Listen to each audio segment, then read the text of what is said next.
Salam sejahtera, terima kasih kerana bersama dengan saya di Nazilin Unity Channel. Adakah rombakan kabinet akan berlangsung, akan diadakan dalam masa terdekat ini?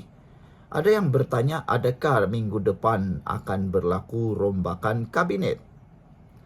Perdana Menteri Datuk Seri Anwar Ibrahim berkata, pemilihan dalam Parti Keadilan Rakyat PKR adalah urusan dalaman parti dan tidak ada kaitan dengan urusan pentadbiran kerajaan.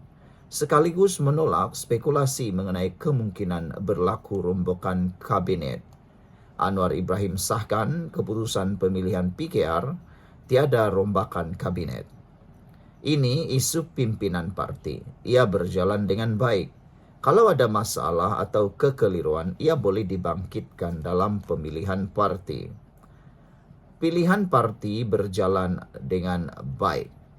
Mesyuarat khas pun akan diadakan Rabu ini, tapi ini persoalan parti. Tak timbul soal kerajaan negeri atau kerajaan persekutuan. Semuanya berjalan seperti biasa dan baik, katanya.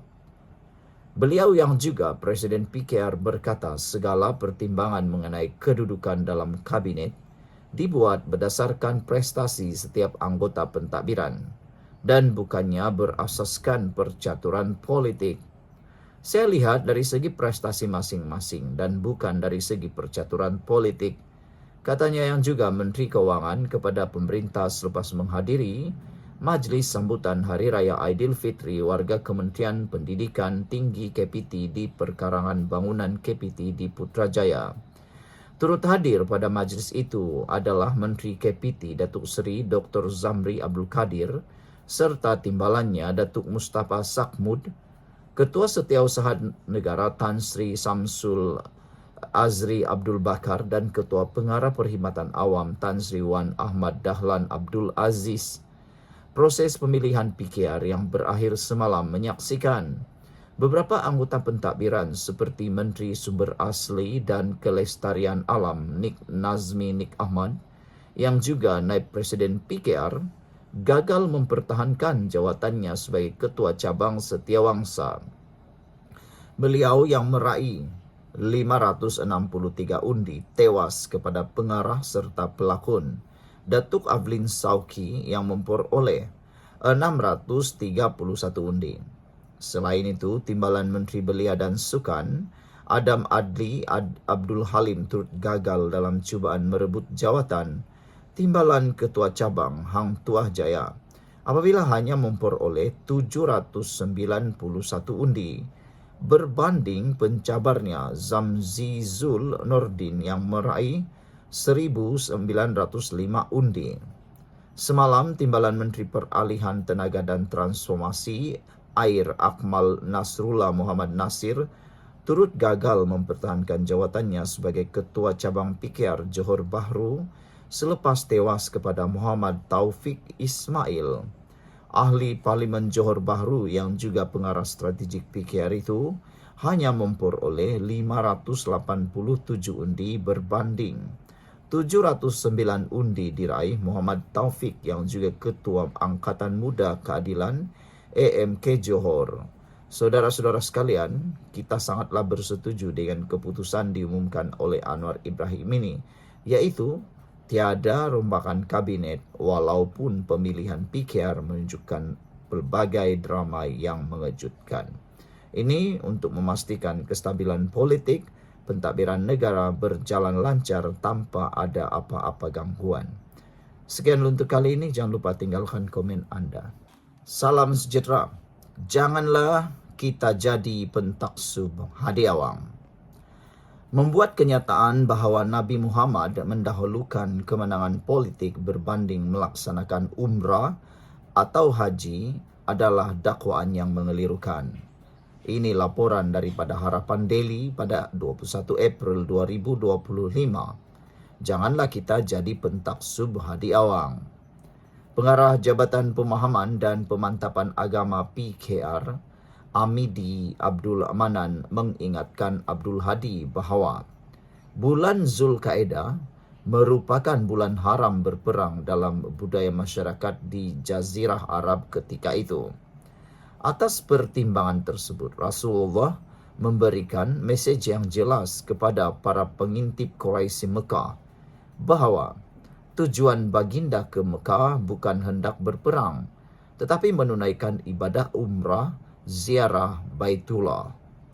Apabila terdapat halangan untuk meneruskan tujuan asalnya, maka baginda tiada pilihan selain memeterai perjanjian. Sebab itu, baginda berihram di Bir Ali. Orang yang berihram dilarang berperang, apatah lagi dalam bulan haram. Itulah ketulusan niat dan tujuan Nabi keluar dari Madinah.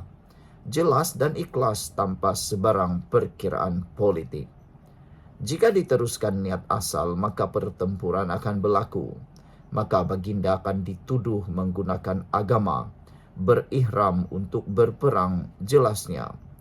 Beliau berkata demikian mengulas ucapan Tan Sri Abdul Hadi Awang mengenai keutamaan untuk mendahulukan kemenangan politik berbanding tunai umrah dan haji. Beliau berkata ia mengambil ibrah peristiwa Rasulullah yang dihalang melaksanakan umrah hingga temeterainya perjanjian Hudaybiyah. Kata Amidi, jelas amat jauh perbezaan perjuangan antara Abdul Hadi dengan perjuangan Nabi Muhammad yang tidak mengizinkan sebarang ruang untuk perjuangan murni Islam difitnah dan diburukkan. Maka, marilah kita menjadi pentaksub Allah dan pentaksub Rasulullah. Jangan kita menjadi pentaksub Hadi, ujarnya lagi. Saudara-saudara sekalian, isu ini makin panas apabila satu demi satu pihak tampil mempersoalkan kenyataan Abdul Hadi Awang. Ini termasuk Jakim dan Jabatan Mufti Wilayah Persekutuan telah pun tampil menyatakan akan meneliti dalil Hadi Awang. Bekas ahli PAS juga tidak setuju dalil menangkan politik lebih penting dari tunai haji. Sekian dulu untuk kali ini, kita jumpa lagi. Bye-bye. Salam sejahtera, terima kasih kerana bersama dengan saya di Naziling Unity Channel. Jakim, Jabatan Mufti Wilayah Persekutuan, meneliti dalil Hadi Awang. Siapa yang tak kenal dengan Hadi Awang yang seringkali memberikan dalil demi dalil? Yang menariknya, banyak dalil itu yang dipersoalkan oleh pelbagai pihak. Jabatan Kemajuan Islam Malaysia Jakim sedang dalam tindakan meneliti kenyataan Presiden PAS Tan Sri Abdul Hadi Awang mengenai keutamaan mengundi pada pilihan raya berbanding menunaikan haji atau umrah. Inilah yang menjadi buah mulut di dalam PRK Air Kuning. Apabila Hadi menyatakan tentang pilihan mahu mengundi atau menunaikan haji atau umrah. Dalam kenyataan baru-baru ini, satu dalil ataupun satu kenyataan penulisan Hadi betul-betul menyentap ramai orang. Betapa kata para penyokong Pakatan Harapan Barisan Nasional Kerajaan Perpaduan, mereka menyatakan bahawa Abdul Hadi Awang sudah terlalu terdesak sehingga isu ataupun pilihan nak pergi naik haji atau umrah dibuat pula perbandingan pilihan dengan mengundi. Semua orang tahu tiada yang lebih penting daripada agama yang ada di dunia ini. Kenapa pula nak dibanding-bandingkan dengan politik semata-mata? Menurut satu kenyataan dikeluarkan hari ini, Jakim berkata pihaknya bersama Jabatan Mufti Wilayah Persekutuan dan pihak-pihak berautoriti berkaitan sedang meneliti perkara tersebut. Katanya, ia bagi memastikan umat Islam memahami dengan jelas kedudukan ibadah umrah dan haji dalam Islam serta menghayatinya berdasarkan panduan syarak serta tidak disalah tafsir. Jakim menyeru semua pihak agar sentiasa berhati-hati dalam mengeluarkan kenyataan yang menyentuh hal-hal berkaitan agama supaya tidak menimbulkan kekeliruan dalam kalangan masyarakat, katanya dalam satu kenyataan hari ini. Ucapan Abdul Hadi menimbulkan kontroversi sejak semalam selepas beliau memberi signal supaya masyarakat Islam di negara ini mengutamakan kemenangan politik selain perlu menangguhkan hasrat menunaikan umrah dan haji.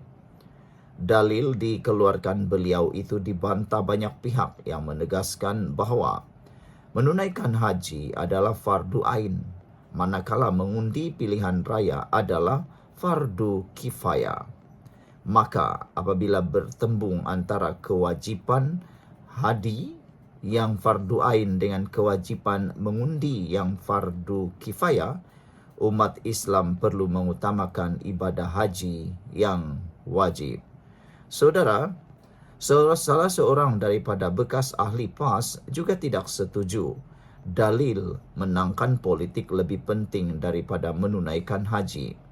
Saudara-saudara sekalian, seorang bekas ahli PAS tidak bersetuju dengan kenyataan Tan Sri Abdul Hadi Awang mengenai keutamaan mengundi pada pilihan raya berbanding menunaikan haji dan umrah. Menurut Datuk Dr. Muhammad Khairuddin Aman Razali, menunaikan ibadah haji adalah fardu ain bagi setiap umat Islam, manakala mengundi parti politik ketika pilihan raya adalah fardu kifayah. Maka kata beliau, apabila bertembung antara kewajipan haji yang fardu ain dengan kewajipan mengundi yang fardu kifayah, umat Islam perlu mengutamakan ibadah haji yang wajib. Penglibatan setiap individu dalam pilihan raya di Malaysia adalah fardu kifayah, bukannya fardu ain. Melainkan jika satu ketika nanti hukum mengundi menjadi fardu ain, dengan maksud setiap orang wajib mengundi dan sesiapa yang tidak mengundi, hukumnya adalah berdosa. Suasana itu memerlukan fatwa oleh pihak berkuasa agama yang berautoriti, sebagaimana fatwa jihad menjadi fardu ain yang ketiganya hendaklah difatwakan oleh pihak berautoriti agama, katanya. Susulan itu, beliau mencadangkan agar fatwa Presiden PAS pada situasi masa ini mesti dibawa ke Jawatan Kuasa Fatwa Kebangsaan untuk dinilai, kerana ia boleh menimbulkan kekeliruan hukum Islam dalam masyarakat semasa. Terdahulu, Abdul Hadi dalam ceramah kempen Perikatan Nasional PN seolah memberi gambaran supaya masyarakat Islam di negara ini mengutamakan kemenangan politik dan menangguhkan hasrat menunaikan umrah dan haji. Abdul Hadi mendakwa kemenangan politik tidak boleh ditangguhkan dan Islam perlu berkuasa. Seiring firman Allah yang mahu dunia diperintah menerusi ajaran Islam. Beliau mengakui umat Islam ketika ini tidak mengamalkan pendekatan berkenan. Sebaliknya, lebih memilih menunaikan umrah dan haji berbanding mendapatkan kemenangan politik. Sekian dulu untuk kali ini. Jangan lupa tinggalkan komen Anda.